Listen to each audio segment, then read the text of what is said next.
Welcome to episode number 22 of Talking Mopars. Today we're talking Project Car of the Week, high performance parts, and we're actually going to close out this show with probably the longest listener story I've ever been sent. And the cool thing about this one is it was sent in a very creative way, something that we've never heard before. So it's going to be a lot of fun. I can't wait to share it. So without further ado, if you are a Mopar enthusiast, then you are in the right place. Don't go anywhere. You're tuned into the best Mopar enthusiast-driven podcast on planet Earth. And I'm your host, Chris Albrecht, better known as the Mopar Hunter, and this is Talking Mopars.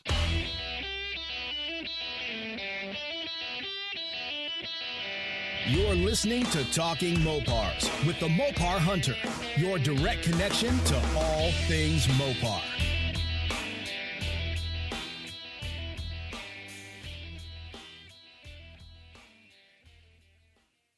Well, hello, my fellow Mopar-addicted friends. How's it going? Welcome back. I'm glad you could be joining me here on another episode of Talking Mopars. Today's going to be kind of a laid-back episode. We're just going to have some fun. I did want to give a quick update on the 71 Charger that I've been contemplating on buying, and I really want it. You know, I've got projects. I've got Mopar projects right now, but yet I still want to add another one. What is that? What's the deal with that? Do you do the same thing? Do you have Mopar projects and you just can't stop looking, can't stop buying? I really do think it's a sickness. And I'm being serious. You know, my wife says that I'm not satisfied with what I have, and I don't really think it's that. I love what I have. I've been wanting to do a YouTube channel for a while now. I just haven't figured out how I'm going to go about it, but I think the best way to do it would be to start the channel with a fresh project. So that's kind of the plan. You know, I'm just flying by the seat of my pants, so we'll see what happens, folks. But for right now, I'm all in on the podcast, so don't worry. Even if I did start a YouTube channel, the podcast is the priority. So that's the update on the Charger. Now, let's get this show on the road.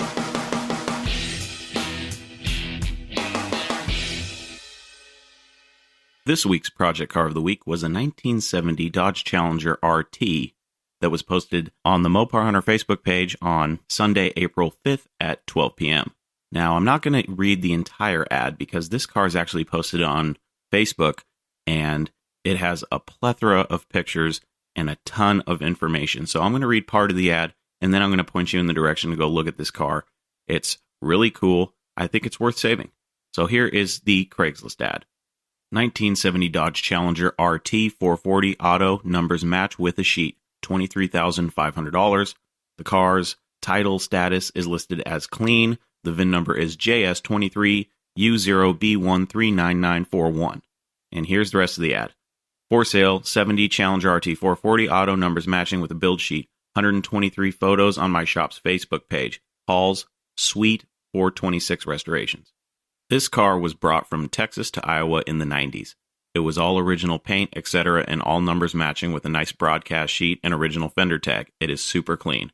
Right after buying it in the 90s, it popped out of park in his steep driveway, rolled across the street, and into a concrete ditch, bending the left front frame rail. Properly replaced now. The wrecker dented the passenger rear quarter panel, pulling it from the ditch. There are a few light hail dents on the roof, and I'd replace the trunk lid. Floor pans and frame rails are near perfect. It will need a trunk center from rail to rail only. The owner removed the bent fenders and hood, then rolled it into his garage until his passing about 5 to 6 years ago. A friend of mine bought it from the widow about 5 years ago and acquired the needed rust-free front end.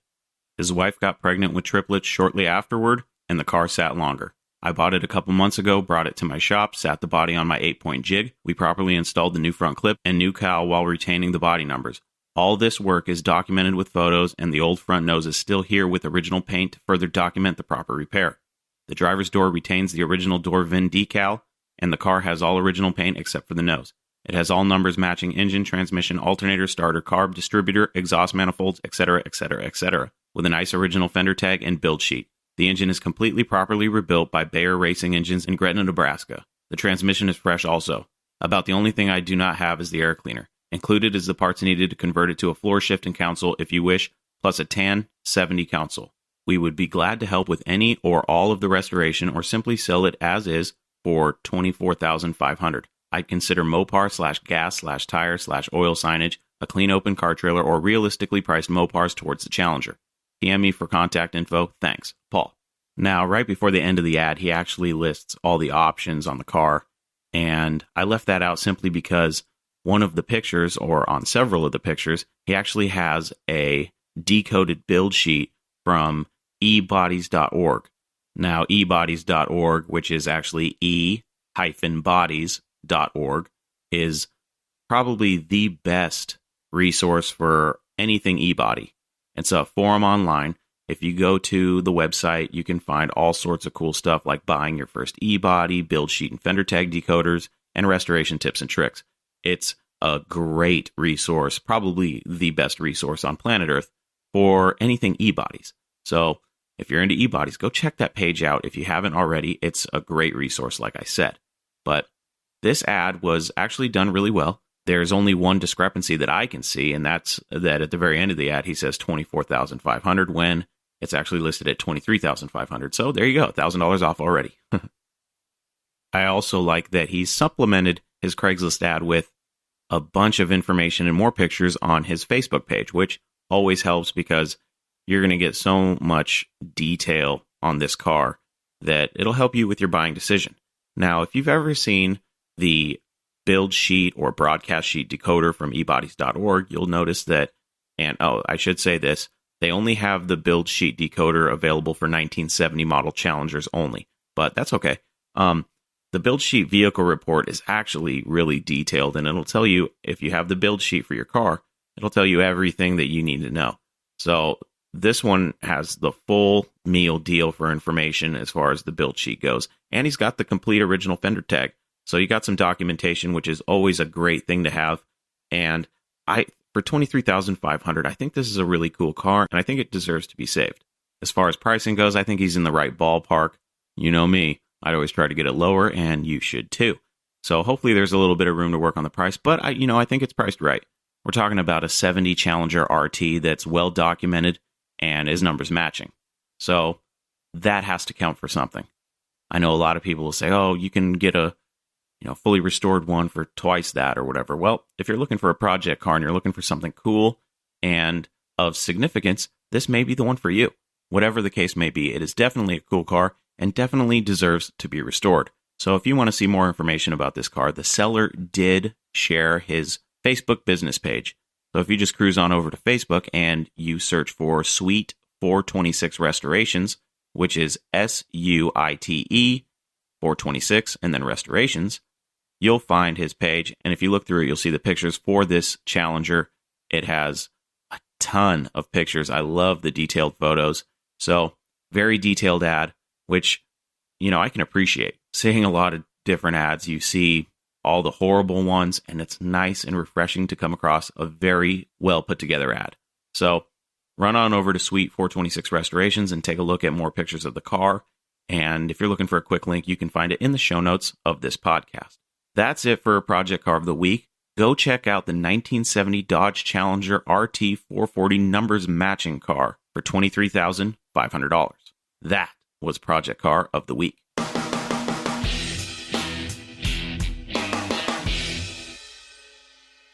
This is High Performance Parts, the segment of the show where we highlight a Mopar from TV or movie history, and this week's high performance part belongs to the 1971 Hemi Cuda from the movie Gone in 60 Seconds. Not the original, we're talking about the remake here with Nicolas Cage and Angelina Jolie. This movie is about a retired car thief named Memphis Reigns who gets pulled back into the criminal underworld to help save the life of his brother by stealing 50 cars for a crime boss who will be shipping the cars overseas. One of them being a 1971 Hemi Cuda with a pistol grip 4-speed, a shaker hood, painted in Moulin Rouge.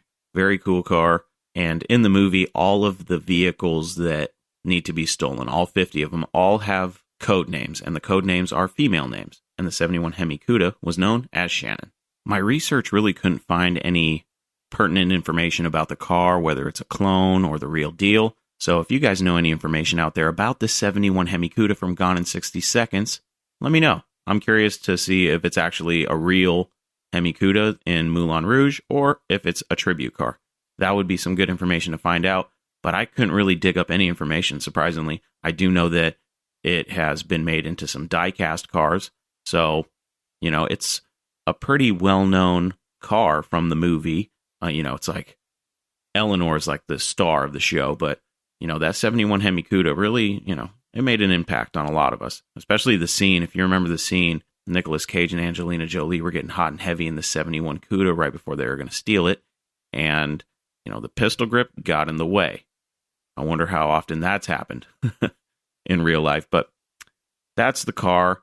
That's high performance parts for this week. The 1971 Hemi Cuda from the Gone in 60 Seconds remake.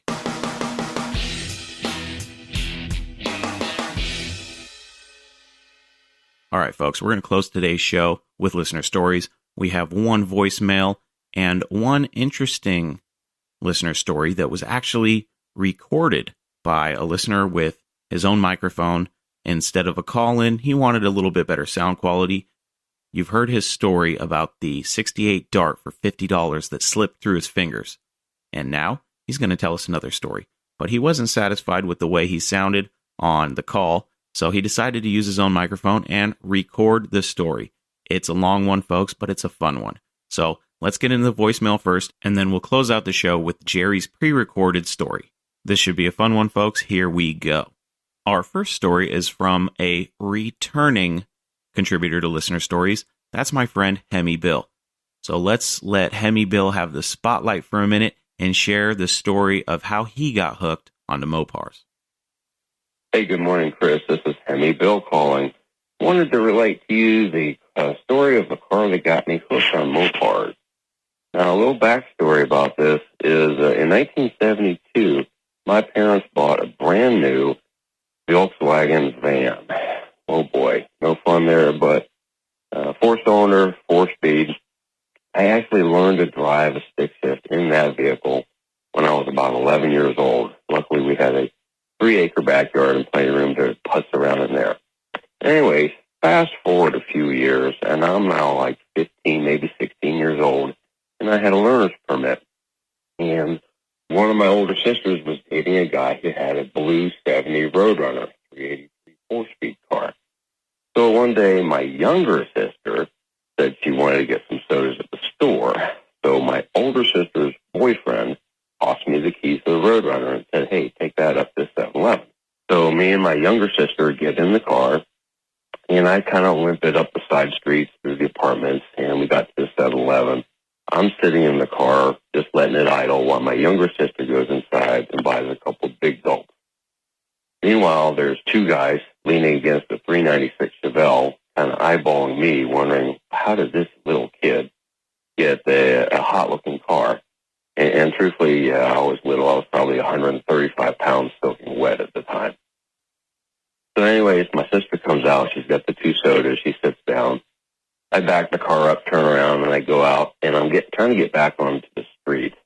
There's traffic coming down from my left. There's a stoplight to the right, and my little spindly legs are holding down this Zoom 3,600-pound clutch with all its force. Meanwhile, here comes a break in traffic. So I let the clutch out a little bit, but my left leg gave out completely, and the clutch comes pounding up. The engine RPMs go down, and instinctively I gave it some gas. Well, unfortunately, I gave it too much gas, because now I'm burning the tires coming out of the 7-Eleven sideways up the street, heading towards a forest green Pinto. I jerked the car over to the right-hand lane, slammed second gear, and I honestly don't know if the motor mount was broken before I slammed second gear, but it was definitely broken after I slammed second gear, because this long pistol grip shifter went flying to the right. Since my hand was still holding onto the shifter, I slam shifted over and actually punched my sister in the shoulder. Soda pop was flying around the inside of the car. We go screaming up the street, make a hard left, head back to the apartment. We pull back into the parking space where my older sister's boyfriend was still standing there smoking a cigarette. We get out. I toss him the keys back. He's like, well, how was it? And I said, it was frightening. Anyways, that's the story of the car that got me hooked, because I knew I had to have a Mopar of my own after that. Anyways, Hemi Bill out. Thanks, Hemi Bill, for sending in another story. I love it when people tell stories about how they got into Mopars. They're always fun, and this one was no different. Bill, what a treat. That must have been a fun ride. And although you were scared then, I bet looking back now, you're like, wow, that was pretty cool. I do agree that the guys at 7-Eleven were probably like, what in the hell is this kid doing in this Roadrunner? But, you showed him what was up and possibly even broke a motor mount. But that was a fun story, Bill. Thank you very much for sending it in. We have treats today, folks. I love it when people come back and submit another story. There's nothing wrong with that. That's the thing about Mopar people, is that we have so many stories. It's like, well, which one do you want to hear? You know what I mean? So if you have multiple stories and you've submitted one before to this show, feel free to keep sending them in and I'll keep playing them. All right? So our next listener story is from Jerry, who sent in a story last week about the 68 Dart that slipped through his fingers. And like I said, Jerry actually wasn't satisfied with how his phone call sounded on the podcast. So he decided to record his story the way I record this podcast, with a microphone. Here is Jerry's next story. Hi, Chris. This is Jerry from Pennsylvania. First, I love Talking Mopars podcast, and I'm so glad I found it. I usually listen at work, and it's nice to work while listening to someone talk Mopars. It's sort of like having your friend sit next to you and tell you car stories all day long. I've loved Mopars because of my dad, who actually was not a Mopar fanatic, but the one car we had when I was little that left an impression on me was our 1968 Dodge Dart. It was light gold with a black vinyl top and had that 270 denomination on the trim that ran down the side. It also had the indestructible slant 6 and ran forever. It was eventually handed down to my brother, who drove it to high school and drove us around, and its life ended at some point, though I'm fuzzy on exactly what happened to it. I think maybe it just got old and tired. I do know that when junkyards were still a common thing in each town, we would visit the junkyard quite a lot to get parts, and a few years later I did see our old Dart there, picked clean. If I only knew back then what I knew now, I would have tried to rescue it, but I was only 13 or 14, so to us, it was just our old car. I then got a Dodge Dart from my dad's friend while in high school. It was a medium gold poly, I think the color's called, but to me it looked copper, and it had a copper interior with vinyl bench seats with an automatic on the column. It was a base model with a slant 6 again, and I had many a great time with that car until it was rear-ended and the frame was bent, so that was kind of it for that car. So, with the about $800 I got from the insurance company, I bought a 71 Plymouth Duster, and that was in autumn bronze metallic, which was kind of that metallic-y brown. It had a black interior, a 318 and cloth bench seat with an automatic on the column. So I removed the bench and got 2 bucket seats from the aforementioned junkyard, bolted them in, got some new carpet which I ordered from good old J.C. Whitney catalog. I added a set of Kraggers, some air shocks to raise the sagging rear end, and a fiberglass hood scoop again from J.C. Whitney. That was the great thing about those cars back in the day. You could buy a relatively quiet-looking Duster from some guy who was just getting rid of it, and then add some cool wheels, jack it up a bit, and bammo! Instant muscle car. So, after a few years, the Duster was getting tired and needing constant repairs, so off it went. And again, back then, they were just old cars. And we were in the midst of the 80s malaise, and gas and insurance was getting really expensive, especially regarding anything with a V8. And if you were under 25 and had a V8 muscle car, boy, you were paying some high insurance back then. Well, I was no Rockefeller at this point, and I did have the itch to get a newer car. So I was kind of intrigued by the 2.2-liter Chargers coming out by Dodge, and the magazine ads were showing these as pretty fast, as they were kind of cool back in the day. And the one ad showed the red 2.2 striped Charger racing an 82 Trans Am and a Z28, and I remember the headline reading, Dodge Charger 2.2, 50,000 mile protection and performance that blows the doors off Trans Am and Z28. So, trying to stay loyal to my Dodge roots, I did get a used 82 Charger 2.2, red with all the striping, fake hood scoop, louvers, the whole deal. Actually, it was a decent car, but it wasn't blowing the doors off anybody. But it got me through several years of having some fun driving and great gas mileage, and I could beat the occasional malaise 80 Camaro on the street, but that was about it. But with the big hatch, the folding seats, it was a pretty good car for a while. But its day eventually ended. See, that's when I was in a quandary that I kind of blamed Dodge for. I was still a young guy, maybe 25, 26, and I wanted a sporty car. But back then, there was no in-between like there is now. There was no sports sedans like today. Today, a young guy can buy a pretty inexpensive four-door 2009 Dodge Charger and have great fun with that, instead of buying a true sports coupe. Plenty of options today. But back in the day, if you wanted a four-doors, maybe you could buy a Chevy Citation X as your sports sedan, which was a crummy Chevy Citation with an X decal on the door. But there was no real middle ground back then. But I digress. So I left the Dodge fold. To me, Dodge had nothing newer coming out that wasn't powered by a four-banger, and I honestly had my fill of the 2.2-liter. And I needed a newer car, not a 60s, 70s muscle car. So I left Dodge and went to Chevy and Pontiac buying an 82 Z28, then I bought a later 87 Trans Am GTA.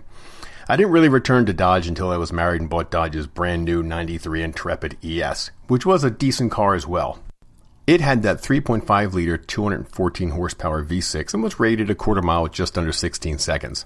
My prior Trans Am, with a 350 V8, put out 225 horsepower at the time, so this was a good compromise.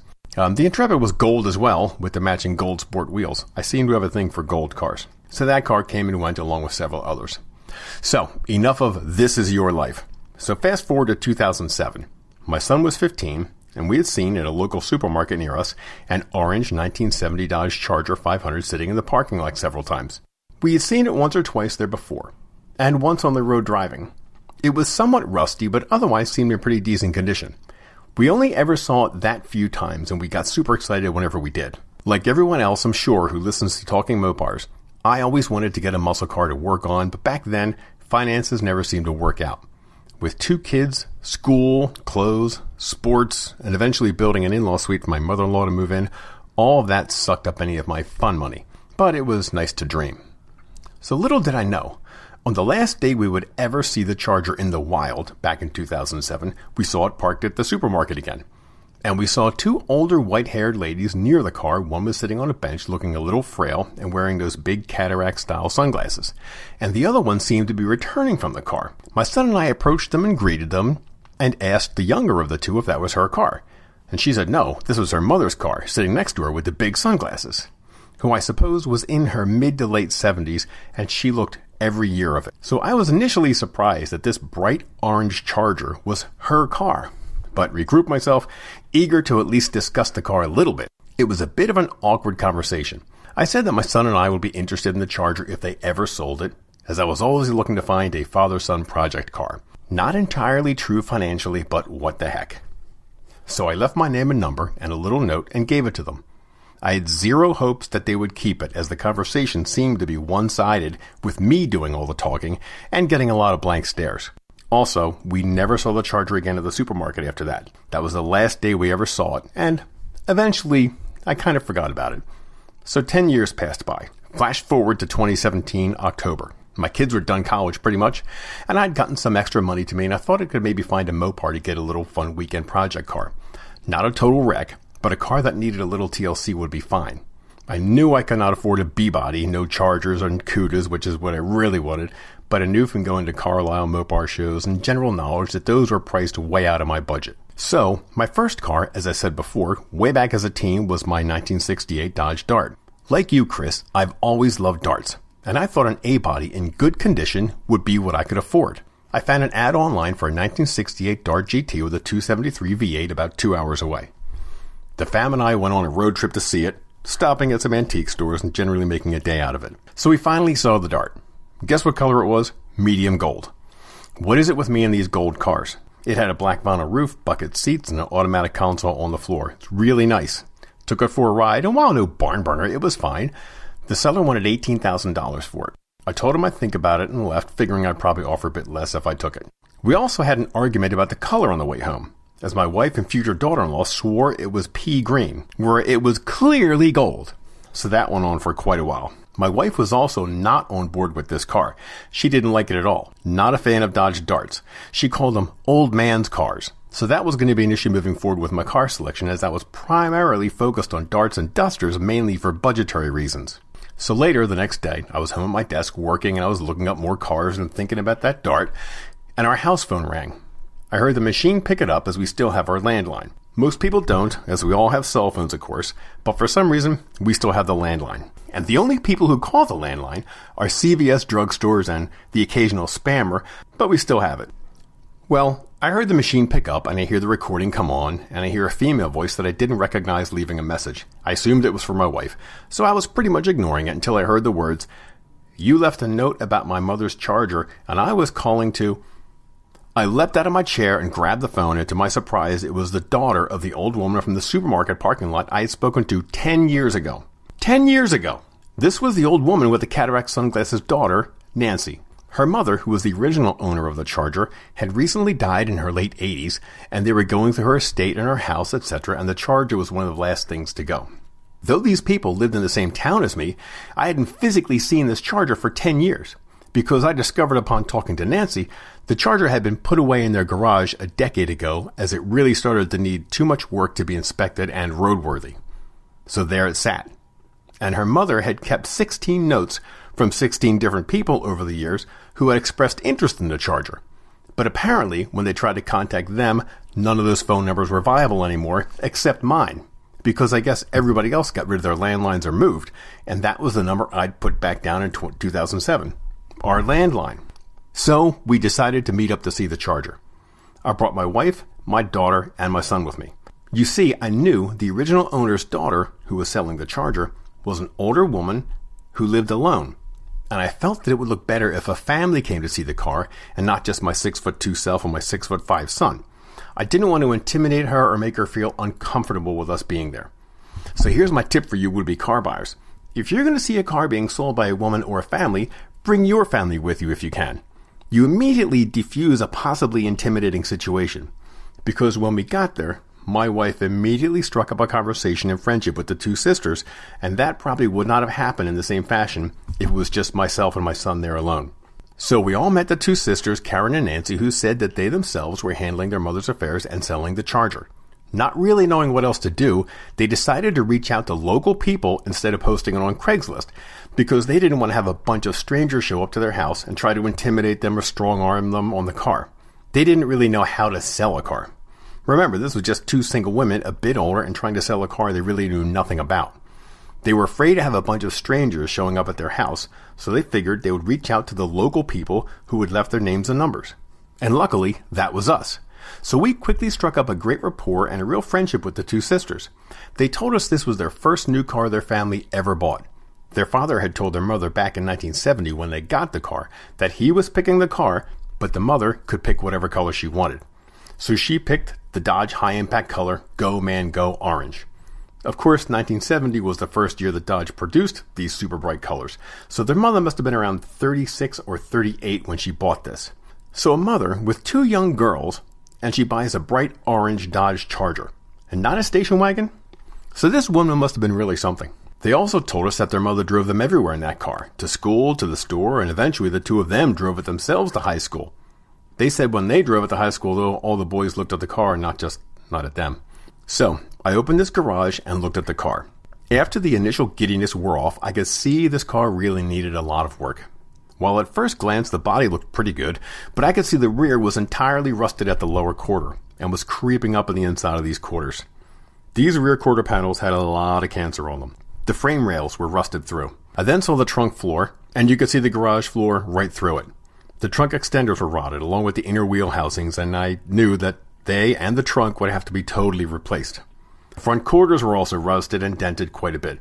I knew there was easily about $5,000 worth of man hours in bodywork and probably a hefty amount in parts as well, and this was just the stuff that I could see.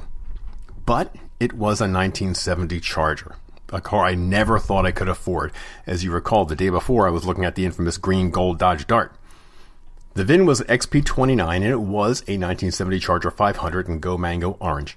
It's an automatic console on the floor, a 318 V8 with a one-owner car. The original vinyl roof was in excellent condition. Aside from the usual worn carpet and the worn headliner and two kind of tired interior front door panels, the rest of the interior was in fantastic condition. The dash had no cracks. It looked great.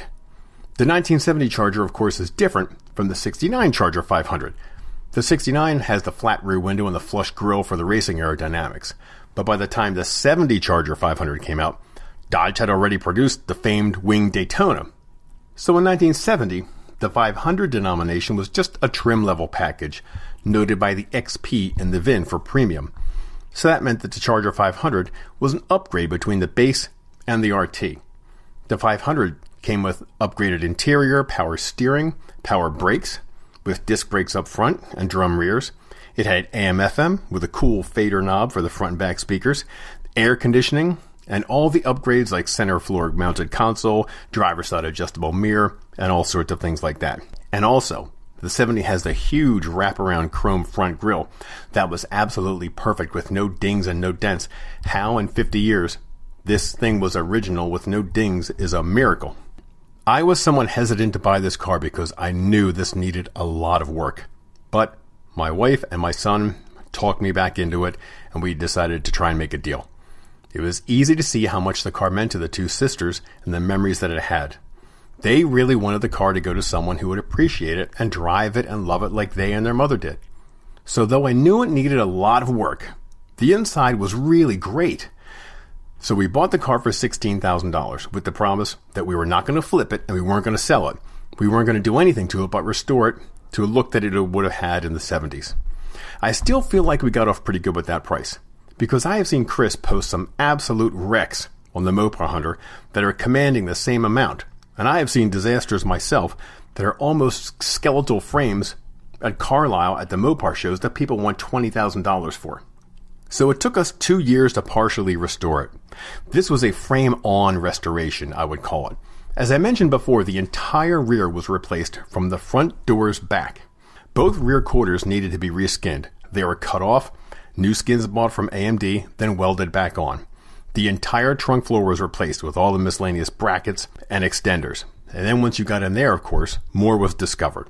Both sides of the inner and outer wheel housings were replaced. The rear frame rails were cut and replaced. The gas tank was replaced, and all the brackets for that. The rear sail panel and the lower valance and the rear bumper was replaced. My garage was literally bursting with enormous boxes from Classic Industries and Auto Metal Direct boxes. After all the parts were bolted on and the body roughed, then on to the mechanicals. The entire brake system was replaced, completely new front discs and rotors were replaced and rebuilt, and the rear drums were completely rebuilt. The rear axle needed sealing as it was leaking. We needed to replace the entire brake line system as the old ones were pretty much completely rusted away. Miscellaneous other items like the starter, the water pump, completely new distributor, plugs, wires, etc. And we had to rebuild the carburetor twice because the first time it just didn't work out. Plus all the other random things that pop up. Then it was onward to my friend's son-in-law who did the bodywork, blocking, sanding, and eventually painting it PPG Go Mango Orange. As we put the interior back together with new carpet and headliner, we also took the seats, the console, and the plastic parts out and refreshed them as well. It's far from Concours perfect, but it looks really good, and it's meant to be a driver, not a show car. The 318 engine is stock too, and the odometer reads 55,000, but it could be 155,000, I have no idea. I also replaced 2 freeze plugs on the engine. I think one is still leaking a bit, along with a slight oil leak too. The 318 runs well, but it's pretty tired. I'm eventually going to rebuild it completely, but I need to take a financial break from this restore at this point. I know most people would want to tear out the 318 and throw a 440 into it or something, but I'm not swapping in another engine. I'm not building a racing car, I'm not racing it, I'm just driving it around. I also kind of feel that this engine survived 50 years, and I'm not going to tear it out.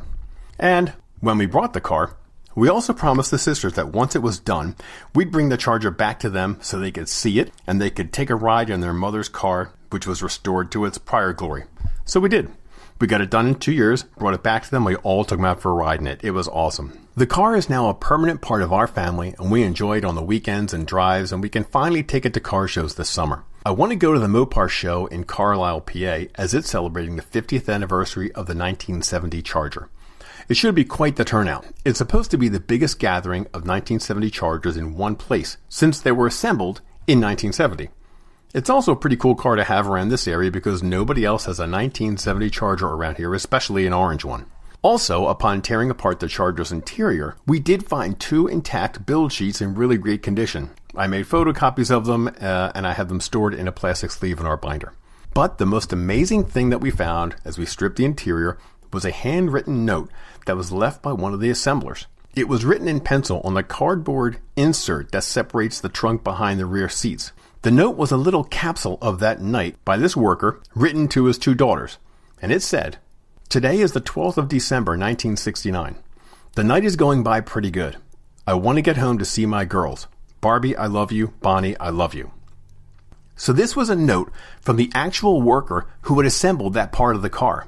It was not only an awesome thing to find, but it also verified a very close build date. My build sheet had the car scheduled for December 15th, 1969 to be built, so this note confirms that pretty closely, because his note was dated the 12th of December. So that was absolutely thrilling to find out, and a great thing to find. I often think of trying to track down this worker's name, but I really have no idea where I'd start. So that's my story. My Charger does have an Instagram page if you want to check it out. It's 70_Go Man Go. And I'd love some new followers, and if you want to see some pictures documenting our journey, take a look. That's our story. I got the Charger that I never thought I would, all because of a random note I left a decade ago, hanging onto a landline, and a little luck. Thanks for listening, everybody. Wow, and after the cost of this restoration, to me, maybe Mopar really does mean mighty on parts and repairs. Boy. But no, we all know it means Mopar or no car. Thanks again, everyone. No, Jerry, thank you for sharing that epic story. What a fun one. Like I said on the last episode of this show, you want to be persistent, and sometimes persistence pays off. And in this case for Jerry, all he had to do was leave his name and number. And eventually, thankfully, everybody else, their landlines were disconnected and Jerry kept his on. And I think that if it wasn't for that, obviously Jerry wouldn't have that Charger. So good job, Jerry. What a fun story. I'll tell you what, if I was in Jerry's shoes and I heard that phone ring and I started to hear that voicemail, I probably would have ripped that phone right from the wall or the hook and from excitement, because that's the call you've been waiting for. I could only imagine, gosh, what a fun story. And then I really got the feeling that you are a diehard Mopar guy, Jerry. You may have strayed a little bit and tried some of the other brands out there, but eventually, like everybody else, you're going to make your way back to Mopar and never look back. And, it sounds like you've had a ton of different cars. And you said something that I thought was really funny and that really shows that you're a true car guy. And that's that you had a 93 Dodge Intrepid and you knew what the quarter-mile time was. That's true car guy stuff right there. That was funny. But getting back to the Charger, I think it was great to share what you paid for the car and how much work you had to put into it to get it to where it was a comfortable driver. You can find Jerry's pictures of his car on his Instagram page, and there will be a link to that in the show notes. But it's a beautiful car. And is it a fun driver that you can take anywhere you want and have a great time with the family or even on a cruise by yourself just to unwind? Yes. And that's what I love most about the story. It's the everyman's Charger. Far too often you hear guys saying, I'll never have a Charger. I'm too broke for that. This isn't a rich man's hobby like a lot of people want you to think. Now, if you have champagne dreams but a PBR bank account, then that's a different story. But, that's what, like me, I got a PBR bank account, folks. That's why I have a 69 Dart that is not finished yet and an old truck. That's how I do it. Jerry, he found himself a great car, and to me, it sounds like he's had a lot of fun with it. And how about the handwritten note found in the car from one of the assembly line workers? How cool is that? If anybody out there has ever found anything like that or heard of another story like that, please let me know. That's amazing. That was that was probably my favorite part of the story. And also, Jerry gave you guys a golden nugget of a tip for Mopar hunting and trying to score that deal. And that golden nugget was bring your family with you. That was a good move on Jerry's part, and I think that aided in him getting that car. So very cool. Jerry, that was a great story, man. I really appreciate it. And hey, if you got any more, feel free to send them in. And this goes out to all of you out there listening. Please send in your stories. That's what kind of fun we can have on the show. Now, I intended to read all the email stories that I still have to catch up on, but you get a recording that's, 20 minutes long, and you kind of want to feature it on the show.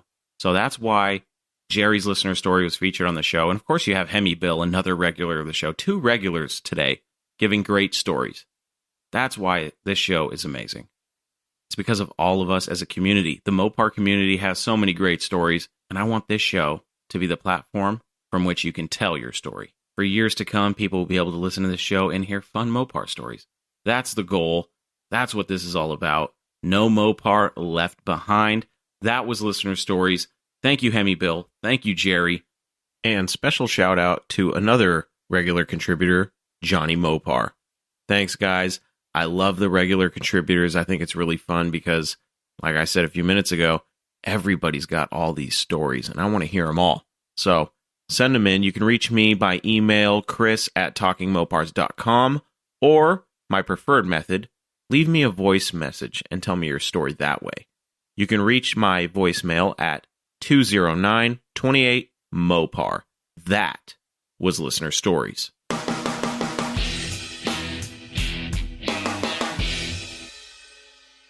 That does it for us here on Talking Mopars, episode number 22. I hope you guys enjoyed the show as much as I did. For more information about this show, please visit TalkingMopars.com. Tell all your Mopar-addicted friends about this show, and if you have time, rate and review it. That would always help me out. And once again, remember, for questions, comments, concerns, complaints, and anything else on your mind, you can reach me by email, chris@TalkingMopars.com, or leave me a voice message at 209-28-MOPAR. I am your host, Chris Albrecht, and that was Talking Mopars.